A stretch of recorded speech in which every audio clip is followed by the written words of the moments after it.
یہودی جگہ جگہ قرآن مجید بتاتا ہے کہ کہیں کہتے تھے کہ ہم اللہ کے بیٹے ہیں، معاذ اللہ، اللہ کے بڑے پیارے ہیں، ہمیں تو تھوڑے دنوں کے لیے عذاب ہوگا، بڑی جلدی ہمیں معاف کر دیا جائے گا۔ وہ بڑی لمبی چوڑی خوش فہمیوں کا اظہار کرتے اور بڑے بڑے دعوے کرتے۔ پھر چلتے چلتے انہوں نے ایک اور دعویٰ کر دیا، کہنے لگے کہ آخرت کا گھر تو صرف ہمارے لیے ہے، جنت میں صرف یہودی جائیں گے اور کوئی نہیں جائے گا۔ اللہ تبارک و تعالیٰ نے ان کے اس دعوے کا ذکر فرمایا ہے۔ یہ دیکھیں دعویٰ کتنا بڑا ہے کہ آخرت کا گھر تو صرف ہمارے لیے، فقط ہمارے لیے۔ مسلمان یہ دعویٰ نہیں کرتے۔ نبی پاک صلی اللہ تعالیٰ علیہ وسلم نے جب اس بات کا اظہار کیا ہے تو اس طرح کیا ہے، فرمایا جنتیوں کی 120 صفیں ہوں گی اور 80 میری امت کی ہوں گی۔ لیکن یہ بھی فرمایا کہ باقی لوگ بھی تو ہوں گے نا، ان کی 40 صفیں ہیں لیکن جنت میں دوسرے پچھلے لوگ بھی موجود ہوں گے۔ یہ دعویٰ نہیں کیا کہ صرف مسلمان جائیں گے، ان سے پہلے جو نبی اور ان کی ایماندار اور نیک امتیں گزری ہیں ان میں سے کوئی جنت میں ہی نہیں جائے گا، یہ نہیں فرمایا۔ لیکن یہ اس طرح کے دعوے بعض لوگ کرتے ہیں اور سنائی دیتے ہیں۔ تو یہودی بھی یہ کہا کرتے تھے کہ جنت تو خالص ہمارے لیے اور کوئی نہیں جائے گا اس میں۔ تو اللہ کریم نے فرمایا کل ان کانت لکم الدار الآخرۃ عند اللہ خالصۃ من دون الناس۔ اے محبوب علیہ السلام آپ ان سے فرما دیں اہل یہود سے کہ اگر آخرت کا گھر اللہ کے نزدیک باقی سب لوگوں کو چھوڑ کے خالص تمہارے لیے ہی ہے، سب کو چھوڑ کے صرف تمہارے لیے ہے آخرت کا گھر، تو فتمنوا الموت، تو پھر جنت میں تو مر کے جانا ہے نا، لہذا موت کی تمنا تو کرو۔ پھر کہو نا یا اللہ ہمیں موت دے تاکہ وہ جو تو نے ہمارے لیے اتنی بڑی چیز بنائی ہے ہم اس سے استفادہ کر سکیں۔ پھر تم موت کی تمنا کرو ان کنتم صادقین، اگر تم سچے ہو۔ لیکن رب فرماتا ہے وَلَن يَتَمَنَّوْهُ أَبَدًا بِمَا قَدَّمَتْ أَيْدِيهِمْ، یہ کبھی بھی موت کی تمنا نہیں کریں گے، انہیں پتہ ہے جو انہوں نے کمائی کر کے آگے بھیجی ہے۔ یہ موت کی دعوے کریں گے کہ جنت میں صرف ہم ہی جائیں گے، لیکن کبھی بھی موت کی تمنا، یہ کبھی موت کی تمنا نہیں کریں گے، اس لیے کہ انہیں پتہ ہے کہ ہم نے آخرت کے لیے کیا۔ یہ جو بہت سارے لوگ کہتے ہیں نا میری نسبت اور میری بات اور بلے بلے سارا کچھ میں ہی ہوں، تو ان سے کہو پھر سارا پیسہ کوٹھی پہ ہی لگائے جاتے ہو، پھر تو جنت تمہارا انتظار کر رہی ہے، پھر یہاں اتنے خرچے کرنے کی تمہیں کیا مشکل پڑی ہوئی۔ قرآن مجید کہتا ہے یہ کبھی بھی موت کی تمنا نہیں کریں گے، ان کو پتہ ہے جو اعمال انہوں نے کر کے بھیجے ہیں۔ واللہ علیم بالظالمین، اللہ ظالموں کو جانتا ہے، اللہ کو خبر ہے۔ میرے نبی پاک صلی اللہ تعالیٰ علیہ وسلم نے فرمایا اگر یہودی موت کی تمنا کرتے، جب ان سے کہا گیا تھا نا کہ اگر آخرت کا گھر خالص تمہارے لیے ہے تو موت کی تمنا کرو، اگر اس مقام پر وہ موت کی تمنا کرتے تو اسی وقت سارے مر جاتے، ختم ہو جاتا معاملہ۔ اگر تمنا کر لیتے تو تمنا ہی نہیں کریں گے۔ خوش فہمیوں میں مبتلا ہونا، بڑی بڑی باتیں کرنا، بڑے بڑے دعوے کرنا، بڑے بڑے تذکرے کرنا، بڑی بڑی اعلانیہ گفتگو کرنا اور اپنے ہی خیال میں بڑا کچھ بن جانا، یہ سنجیدہ لوگوں کا طریقہ نہیں۔ میں نے کچھ آستانے اپنی آنکھوں سے دیکھے، وہ کہتے ہیں جناب ہمارے حضرت کی نسبت اور حضرت ساتھ بیٹھے مسکرا رہے ہیں، اتنی دیدہ دلیری تو نہیں نہ ہونی چاہیے۔ آپ اپنے سامنے سارا کچھ اپنے آپ کو کہلوا رہے ہیں، شیخ ہلکا ہلکا مسکرا رہے ہیں، ان سے پوچھیں تو کہتے ہیں جی میں تو نہیں انہیں کہتا، تو آپ کہتے نہیں تو منع کیوں نہیں کرتے؟ آپ خوش فہمیوں میں، نعت خواں کھڑا ہوا ہے تو اس نے نسبت کی بات شروع کیا تو اللہ جانے وہ کدھر کا کدھر پہنچ گیا ہے۔ میں کہتا ہوں کون انکار کر رہا ہے نسبت کے فیض کا؟ کون منکر ہے؟ یہی تو باعث نجات ہے ہمارے لیے امیدیں۔ لیکن یہ کہ خوش فہمی میں مبتلا ہو جانا اور اس طرح کے بڑے بڑے دعوے کرنا، اور پھر بہت ساری خوابیں آتی ہیں لوگوں کو اور خوابوں کی بنیادوں پر بڑا کچھ بنتا ہے۔ تو میں کہتا ہوں جناب خواب میں تو میں کہہ دوں آپ سے خواب میں کہ میں رات کا صدر بن گیا ہوں تو آپ کو کوئی اعتراض ہے؟ میں خواب میں بنا ہوں، آپ کو اس میں کیا اختلاف؟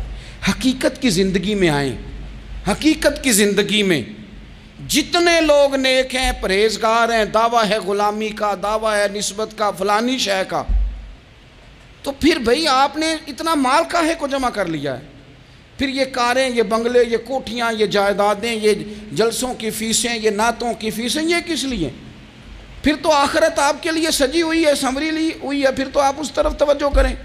حقیقت پسندی کا مزاج جب تک قوموں میں نہیں آتا، قومیں اتنی دیر تک اپنی روحانی، اخلاقی اور کردار کی بلندی نہیں حاصل کر پاتی۔ تو موت کی تمنا، یہاں ایک بات اور سن لیں، شریعت اسلامیہ کے اندر مصیبتوں سے گھبرا کر موت کی تمنا کرنا منع ہے۔ کوئی شخص کسی مشکل میں ہے، بیماری میں ہے، تکلیف میں ہے، دکھ میں ہے، تو موت کی تمنا کرے کہ اس بیماری سے تو مر جاؤں تو اچھا ہے، تو یہ منع ہے اس کے لیے۔ ہمارے ہاں کچھ لوگ لا علمی کی بنیاد پر، چھوٹا سا جھگڑا گھر میں ہوا تو کہتے ہیں میں تو اللہ سے دعا کرتا ہوں میں اب مر ہی جاؤں۔ بھائی آپ اتنی سی بات نہیں سہ سکے اور آپ نے اتنی سی بات پر اتنی بڑی بات کر دی کہ میں اب چلا ہی جاؤں، اور یہ جھگڑوں کے اندر عام لوگ کہہ دیتے ہیں، یہ منع ہے۔ نبی پاک صلی اللہ تعالیٰ علیہ وسلم نے اس سے منع فرمایا، بلکہ مسلم شریف میں فرمایا کہ اگر تم نے کبھی دعا کرنی بھی ہو کسی وقت تو ان لفظوں سے کر سکتے ہو کہ یا اللہ جب تک میرا زندہ رہنا میرے حق میں بہتر ہے، مجھے دنیا میں رکھ، اور جب میرا یہاں سے چلے جانا تیری حکمت کا تقاضا ہے اور میرے حق میں بہتر ہے تو پھر مجھے ایمان کے ساتھ لے جا، پھر تو مجھے لے جا۔ تمنا موت کی کرنا اور مصیبتوں سے گھبرا کر کرنا، اور بھائی مشکلات میں جینا تو حسن ہے۔ اصل میں نا جس کی جان تھی نا اس کے نام نہیں نہ لگائی ہم نے کبھی بچوں کے نام لگا دی، کبھی کاروبار کے نام لگا دی، کبھی دوستوں کے نام لگا دی، پھر وہ بے وفا ہوا تو مرنے کو جی چاہا، وہ بے وفا ہوا تو مرنے کو جی چاہا، اس نے تنگ کیا تو مرنے کو جی چاہا۔ النبی اولیٰ بالمؤمنین من انفسہم، اللہ فرماتے ہیں تم نہیں جان کے مالک، میرا نبی تمہاری جانوں کا مالک ہے۔ جان پاوے نہ جان میرے محبوبہ، میں تے لگیاں توڑ نہ بھیساں، رات تیرے وچ رول کے مرساں، تے قدم نہ پچھاں ہٹیساں، شہر تیرے دے ٹکڑے منگساں، تے تیرے کتیاں دے قدم چمیساں، آزم اے جان امانت تیری، تو جدوں منگ سیں میں پیش کرے ساں۔ یہ تو کسی اور کی ہے، ہماری ہے نہیں۔ تو بہت سارے لوگ گھبرا کر ہو بڑی تکلیف آ گئی، بھئی آپ جلدی نہ کریں، بالکل جلدی نہ کریں، آپ حوصلہ پیدا کریں، اور جیا تو جاتا ہی مشکل میں ہے۔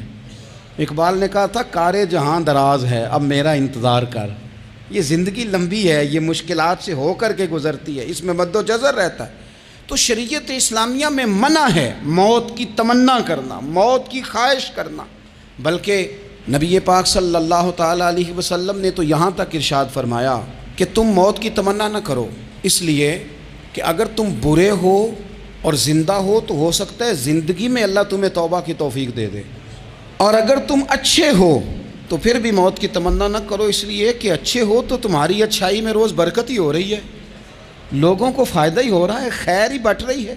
تمنا موت کی کرنا، اور ویسے بھی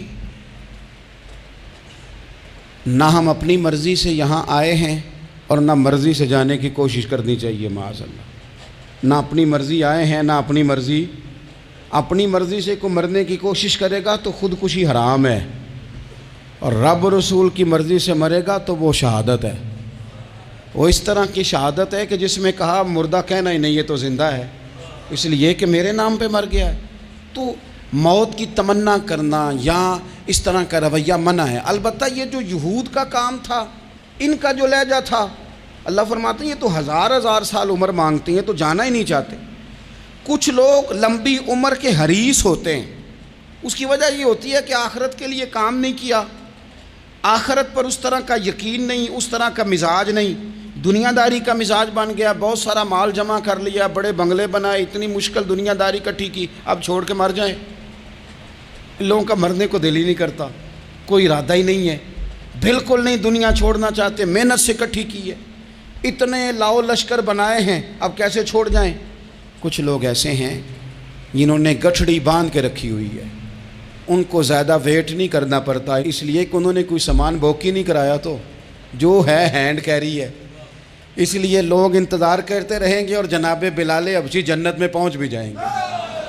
ابھی میزان عمل لگا ہوگا لیکن حضرت ابو ذر غفاری جنت میں ٹہلتے ہوئے نظر آ رہے ہوں گے۔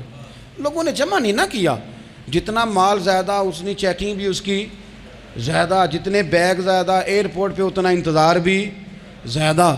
ہینڈ کیری والے کو کوئی مسئلہ اسی کسے دے کچھ بھی نہ لگ دے تے نہ کوئی ساڈا دردی، بھئی مال کاہے کا تو حساب کاہے کا۔ مولا علی شیر خدا کرم اللہ تعالی وجہہ الکریم سے کسی نے کہا ہم گنجائشیں تلاش کرتے ہیں نا، اور شریعت کی گنجائش اختیار کرنے میں حرج بھی کوئی نہیں ہوتا، شریعت گنجائش دیتی ہے، مال جائز ہو آپ کو تو آپ اس کو استعمال کریں، بڑا مکان بنائیں، بڑی جائیداد خریدیں، بڑی گاڑی میں سفر کریں، مہنگا موبائل خریدیں، اچھے کپڑے پہنیں، کوئی منع نہیں کرتا۔ لیکن جو حضور کا مزاج ہے، جو سرکار نے اپنے لیے پسند کیا، وہ یہ ہے کہ سویرے روٹی کھانی ہے، شام کو فاقہ کرنا ہے۔ تو حضرت مولا علی شیر خدا کرم اللہ تعالی وجہہ الکریم سے کسی نے کہا کہ چلو جائز پیسے اکٹھے کر لیں، جائز تو جمع کرنا منع نہیں۔ تو حضرت علی کی باتیں بڑی حکمتوں والی تھی نا، تو ایک جملے میں انہوں نے کئی جواب دے دیے۔ کہنے لگے میاں مال حرام ہو تو عذاب ہوتا ہے، حلال ہو تو حساب ہوتا ہے، لہٰذا ہم دونوں کام ہی نہیں کرتے، نہ ادھر جاتے ہیں نہ ادھر جاتے ہیں۔ جمع کرنے کی حاجت کیا ہے؟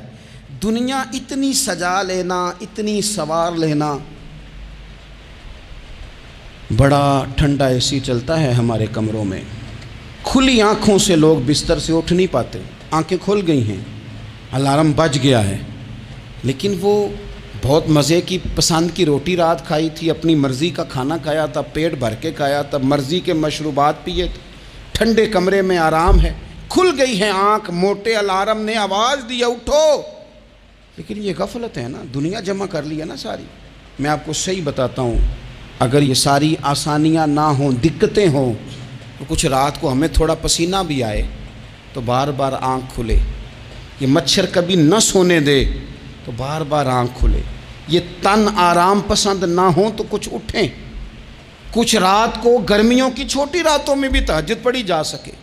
لیکن اقبال کہتے ہیں لہو مجھ کو رلاتی ہے جوانوں کی تن آسانی، یہ تن آسان ہو گئے، مزاج نہیں رہا ہمارا، ہمیں آرام چاہیے، سکون چاہیے۔ آپ یقین کریں کبھی کبھی میں حیران ہوتا ہوں، رونا آتا ہے اپنی اگلی نسل پر، رونا آتا ہے، یعنی بچے مدرسے میں پڑھنے والے، چونکہ وہ اے سی والے گھر سے اٹھ کے آتے ہیں، مدرسے میں پڑھنے والے بچے کہتے ہیں جناب وہ کچھ گرمی زیادہ ہے تو میری کچھ طبیعت برداشت نہیں کرتی، تو میری اماں نے کہا تھا 4 چھٹیاں لے لو، یہ موسم ٹھیک ہو جائے گا تو پھر سے تعلیم ہو جائے گی۔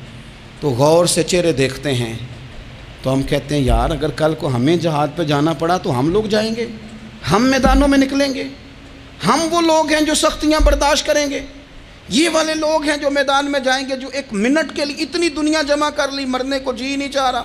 حضرت شاہ فرید الدین عطار رحمۃ اللہ علیہ کہتے ہیں میں بڑا مہنگا کاروبار کرتا تھا، عطر بیچتا تھا، مہنگا کاروبار ہے نا، عرب شریف کے اندر آپ جائیں تو جہاں سونے والی دکان ہوتی ہے اس کے ساتھ خوشبو والی دکان ہوتی ہے، مکہ مکرمہ میں دیکھ لیں، مسجد نبوی میں دیکھ لیں، مہنگا کاروبار ہے یہ، اور اب میرا بزنس تھا، کاروبار تھا۔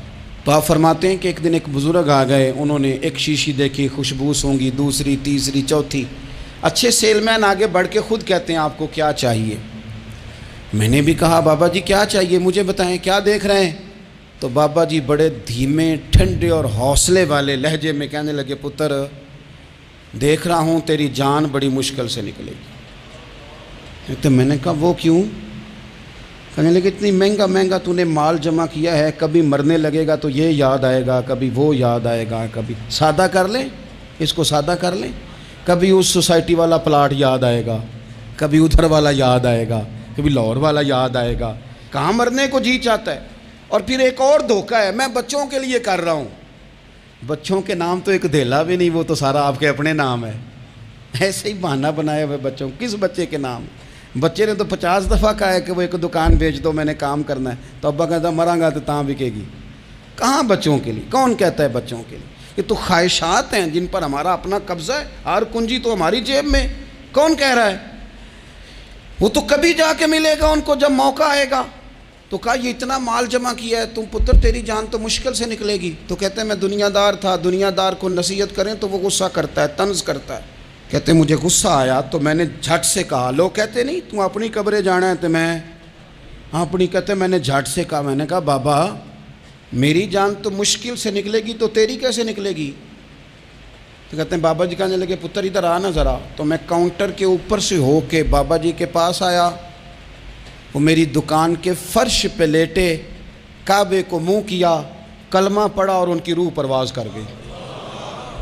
عرش فرشتے بانگاں ملیاں، مکے پہ گیا شور، بلے شاہ اسی نہیں مرنا، اے تے مر گیا ہی کوئی ہور، نالے وارث شاہ ہو کدوں مر دے جنہ کیتیاں نیک کمائیاں نے۔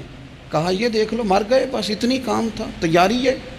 امام غزالی کا آخری وقت تھا نا، تو انہوں نے وضو کیا، غسل کیا، خوشبو لگائی، اپنے ہاتھوں سے چادر بچھائی، پھر تکیہ رکھا، پھر لیٹے، پھر حضور پہ درود پڑھا، اور پھر کہنے لگے رب اگر تیری مرضی ہے تو غزالی بھی تیرا تیار ہے۔ بس یہ جملے زبان پہ تھے اور روح پرواز کر گئی۔ موت کو سمجھے ہیں غافل اختتام زندگی، یہ ہے شام زندگی، پھر صبح دوام زندگی۔ عزیز بھائیو، ہم نے نا بڑی آسائشیں جمع کر لی، بڑا کچھ اپنی عقل کے زور پر ہم نے اکٹھا کر لیا۔ نہیں ہمارا پروگرام، کسی سے پوچھ لیں صحت کیسی ہے، تو عمر اگر اس کی بڑی اوپر بھی چلی جا رہی ہو، اب تو خیر سالگرہ میں آنے کا رواج ہر جگہ آ گیا ہے، ہم سے بھی لوگ پوچھتے ہیں کہ آپ بتائیں آپ کس تاریخ کو پیدا ہوئے تھے، تو میں کہتا ہوں کوئی کارنامہ سر انجام دے لینے دو پھر بتا دیں گے، ابھی تو کچھ کر نہیں سکے، کچھ بتائیں گے تو کچھ دن بھی منا لیں گے، ابھی تو لگتا ہے کہ بڑا وقت ضائع ہو گیا ہم سے۔ تو عزیز بھائی کوئی نہیں کہتا کہ اب ٹائم آ گیا ہے، شوگر ہو گئی ہے، بلڈ پریشر ہو گیا ہے، طبیعت خراب رہتی ہے، فلانا مسئلہ ہو گیا ہے، تو تمنا موت اور موت کا ڈر اور نہ مرنے کا ارادہ اور دنیا سے دل کو لگا کے رکھنا اور ہر وقت جینے کی خواہش پیدا کرنا اور ہر وقت حال میں مزید کی دوڑ میں رہنا، وہ لوگ اس لیے تیار رہتے تھے، دعائیں مانگتے تھے شہادت کی، کہ انہوں نے نا دنیا بنائی نہیں تھی۔ حضرت عمر نے تو دوسرا کرتا نہیں پہنا ساری زندگی، وہ جو مکان آ رہا تھا وہی چل رہا تھا، وہ تو تھوڑے پہ قرضہ تھا ان پہ، لیکن ہر نماز کے بعد صحیح بخاری میں موجود ہے وہ دعا مانگتے تھے، اللہم ارزقنی شہادتاً فی سبیلک، یا اللہ ایسا نہ ہو میں تبھی موت چلا جاؤں، مجھے اپنے رستے میں شہادت کی موت دینا۔ ہر نماز کے بعد دعا مانگی جا رہی، لیکن شہادت والی موت کی نہیں، شہادت والی موت، اللہم ارزقنی شہادتاً فی سبیلک۔ اور مالک مدینہ چھوڑنے کو دل نہیں کرتا، یا اللہ شہادت کی موت دینا اور دینا بھی اپنے نبی کے شہر کے اندر، یہیں رہوں، یہیں میرا مدفن بنے۔ اللہ نے انہیں موقع دیا۔ آپ دیکھیں نا ان لوگوں کا دل کرتا تھا۔ حضرت خالد بن ولید رضی اللہ تعالیٰ عنہ ساری زندگی میدان میں گزاری، پورے جسم میں 1 انچ جگہ باقی نہیں تھی جہاں زخم نہ ہو، ساری زندگی میدان میں رہے، لیکن آخری وقت روتے تھے، فرماتے تھے اس کی بے نیازی دیکھو، میں شہادت کے لیے میدان میں رہا لیکن شہادت میرا مقدر ہی نہیں تھی۔ اور پھر آخری وقت بھی فرمایا میرا گھوڑا، میرے کپڑے، میری زرہ، میری تلوار یہ کسی مجاہد کو دے دینا، چلو میں اب جہاد میں نہیں ہوں تو میرا سامان تو جہاد میں رہے، کسی مجاہد کو دینا۔ ان لوگوں نے جتنی محنت کی نا مرنے کے بعد کے لیے کی، مرنے کے بعد کے لیے، زندگی کا جو دوسرا پل ہے اس کے لیے کوشش کی، وہاں انہوں نے صدقات جمع کرائے، خیرات جمع کرائے، عبادات جمع کرائیں، حسن اخلاق جمع کرایا، اچھا سلوک جمع کرایا، انہوں نے آخرت کے بینک میں ڈھیروں مال جمع کرایا، وہاں ان کے مکان بک ہوئے، جنت میں ان کے نام کی بڑی بڑی جگہیں اللہ تبارک و تعالیٰ کے فضل سے طے کی گئیں، تو پھر انہیں وہاں جانے میں کوئی دشواری بھی نہیں تھی، انہیں کوئی مشکل نہیں تھی، وہ تیار تھے۔ لیکن چونکہ ساری محنت ہی دنیا کے لیے ہے، وہ جو خاص ایک آخرت پر مسلمان کا ایمان اور یقین اور تیقن تھا، اس طرف ہمارا مزاج نہیں۔ آپ دیکھیے حضرت ملک الموت اسرائیل علیہ السلام نا حضرت ابراہیم علیہ السلام کی روح قبض کرنے کے لیے حاضر ہوئے، تو کہا جناب چلیے آپ کی روح لینے آیا ہوں۔ تو حضرت ابراہیم علیہ السلام فرمانے لگے اسرائیل، یہ قاضی ثناء اللہ صاحب پانی پتی رحمۃ اللہ علیہ نے اس کو تفسیر مظہری میں لکھا ہے، حضرت ابراہیم خلیل اللہ علیہ السلام فرمانے لگے اسرائیل کیا کوئی خلیل بھی اپنے خلیل کی روح قبض کرتا ہے؟ واتخذ اللہ ابراہیم خلیلا، اللہ نے تو مجھے دوست بنایا، دوست ہو کے دوست کی روح قبض کرنے جا رہا ہے؟ حضرت اسرائیل نے ارادہ چھوڑا اور حضرت ابراہیم کا وہ جملہ لے کے رب کی بارگاہ میں حاضر ہوئے۔ عرض کی مالک جناب ابراہیم علیہ السلام نے فرمایا ہے کہ اللہ کی بارگاہ میں عرض کرو کہ مالک کیا کوئی خلیل بھی اپنے خلیل کی روح قبض کرتا ہے؟ تو رب کریم نے فرمایا اب میرا بھی پیغام جا کے جناب ابراہیم کو دے دو، ان سے جا کے کہو رب فرماتا ہے کیا کوئی خلیل بھی اپنے خلیل کی ملاقات کو ناپسند کرتا ہے؟ آپ کو تو ملنے کو بلا رہے ہیں، موت تو ایک پل ہے، یہاں سے گزریں گے تو جا کے محبوب سے ملیں گے، تو کیا کوئی خلیل بھی ناپسند کرتا ہے کہ وہ اپنے خلیل سے ملاقات نہ کرے؟ حضرت سیدنا اسرائیل علیہ السلام پیغام لے کے آئے اور کہا ہے اللہ کے خلیل رب فرماتا ہے کیا خلیل بھی خلیل کی ملاقات کو تو حضرت ابراہیم تو کھول کے روئے، کہنے لگے اب دیر نہ کر، اب ذرا جلدی کر، اب ذرا جلدی لے جاؤ۔ اور میرے نبی پاک صلی اللہ علیہ وسلم نے فرمایا، سیاستہ میں حدیث ہے، فرمایا تم میں سے جو رب سے ملنے کو پسند کرتا ہے نا، جو اللہ سے ملنے کا شوق رکھتا ہے نا، اللہ بھی اس کی ملاقات کو پسند فرماتا ہے۔ تم میں سے جو رب سے ملنے کا شوق رکھتا ہے، اقبال کیا کہتے ہیں تیرے عشق کی انتہا چاہتا ہوں، تو میری سادگی دیکھ میں کیا چاہتا ہوں، میرا ذرا سا تو دل ہے مگر شوق اتنا، میں وہی لن ترانی سنا چاہتا ہوں، مالک میرا دل کرتا ہے میں تجھ سے کہوں رب آریلی میں تجھے دیکھنا چاہتا ہوں، اور تو مجھے کہے لن ترانی تو نہیں دیکھ سکتا، میرا ذرا سا تو دل ہے مگر شوق اتنا، میں بھی وہی لن ترانی سنا چاہتا ہوں۔ پھر خود ہی کہنے لگے او بھری بزم میں راز کی بات کہہ دی، میں بڑا بے ادب ہوں سزا چاہتا ہوں۔ یہ تو سب کو بتانے والی بات ہی نہیں تھی جو میں نے بتا دی، بھری بزم میں راز کی بات کہہ، بڑا بے ادب ہوں سزا چاہتا ہوں۔ نبی کریم علیہ السلام نے فرمایا تم میں سے جو رب کی ملاقات کا شوق رکھتا ہے نا، اللہ بھی اس کی ملاقات کو پسند فرماتا ہے۔ اور فرمایا تم میں سے جس کا رب سے ملنے کا شوق نہیں نا، اللہ بھی اس کی ملاقات کو پسند نہیں فرماتا۔ یہ سیاستہ میں حدیث ہے۔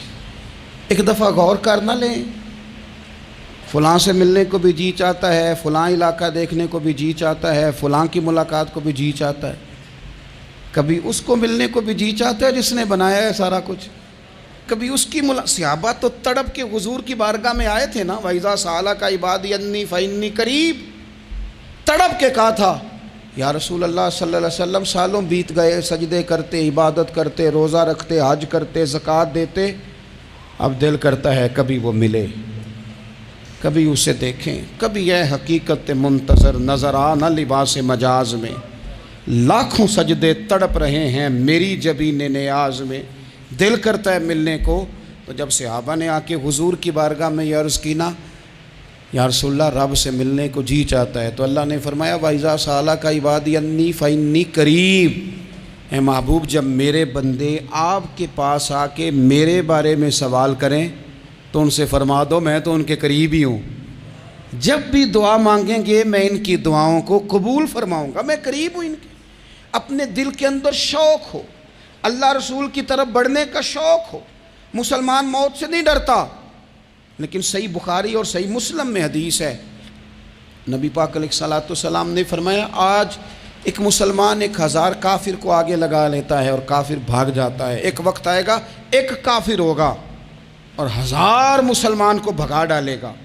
یا رسول اللہ کیوں؟ ہمارے پاس اسلحہ نہیں ہوگا، ہمیں لڑنے کا سلیقہ نہیں آئے گا؟ تو نبی پاک علیہ السلام نے فرمایا یہ مسئلہ نہیں، تمہیں وہن ہو جائے گا، وہن۔ یا رسول اللہ یہ وہن کیا ہوتا ہے؟ تو حضور نے فرمایا تمہیں نا زندگی سے پیار ہو جائے گا، تمہیں مرنا برا لگے گا، کراہت آئے گی مرنے سے، تم مرنا نہیں چاہو گے۔ تو جب کسی کو زندگی سے پیار ہو جائے تو پھر وہ بھاگتا ہے، پھر وہ ہر بندے کی ہر بات مانتا ہے چونکہ وہ جینا چاہتا ہے۔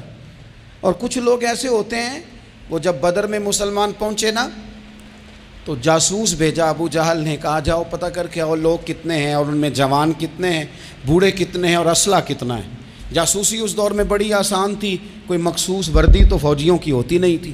تو وہ شخص آ گیا، مسلمانوں کو دیکھ کر واپس گیا، تو جا کے اس نے بدر کے دن ابو جہل سے کہا کہ وہ 313 ہیں اور ان میں بچے بھی ہیں، بوڑھے بھی ہیں اور اسلحہ بھی زیادہ نہیں، اور گھوڑے اور اونٹ اور سواریاں بھی تھوڑی ہیں۔ تو ابو جہل بڑا ہنسا اور معاذ اللہ کہنے لگا کیا انہیں ہم سے لڑنا ہے، تھوڑے سے تو لوگ آئیں، اس طرح کرو صبح نا انہیں پشتوں پہ باندھ کے نا گھوڑوں کی تو مکے لے چلتے ہیں، وہاں جا کے دیکھیں گے ان کے ساتھ کیا کرنا ہے۔ تو وہ جاسوس کہنے لگا پوری بات تو سن لے۔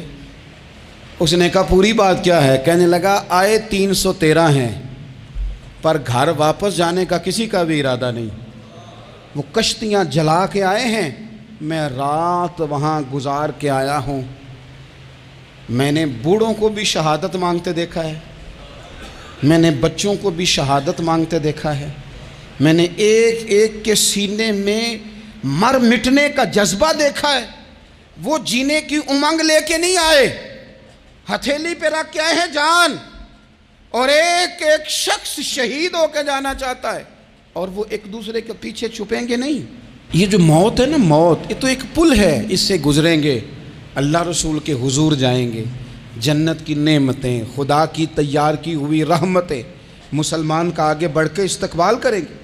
حضرت عمار بن یاسر رضی اللہ تعالیٰ عنہ کو زخم لگ رہا ہے میدان جہاد میں، اور تیز زخم لگ رہا ہے، سخت تکلیف میں۔ تو ایک شخص نے آ کے پوچھا کیا حال ہے؟ تو آپ فرمانے لگے حال کیا ہونا ہے، تھوڑا سا ٹائم رہ گیا ہے۔ تو بندہ پریشان ہو گیا، اس نے کہا کس بات میں؟ فرمانے لگے تھوڑا سا ٹائم رہ گیا ہے، بس میں نبی پاک سے ملنے والا ہوں اور حضور کے صحابہ سے ملنے والا ہوں۔ حضرت عمار بن یاسر رضی اللہ تعالیٰ عنہ کہنے لگے تھوڑا سا ٹائم رہ گیا، تھوڑا سا مرنا مرنا ہر کوئی آکھے تے میں بھی آکھاں مرنا، تے جس مرنے تھی خوشبو نہ آوے او مرنا کی مرنا، تے جس مرنے وچ سونا راضی اس مرنے تو کی ڈرنا۔ ایک گل رکھنا یاد کہ میرا جس دن ہووے مرنا، سب کچھ کرنا، سب کچھ کر کے میرا منہ روزے ول کرنا، شاید میرا آقا آوے میں دیدار حضور دا کرنا۔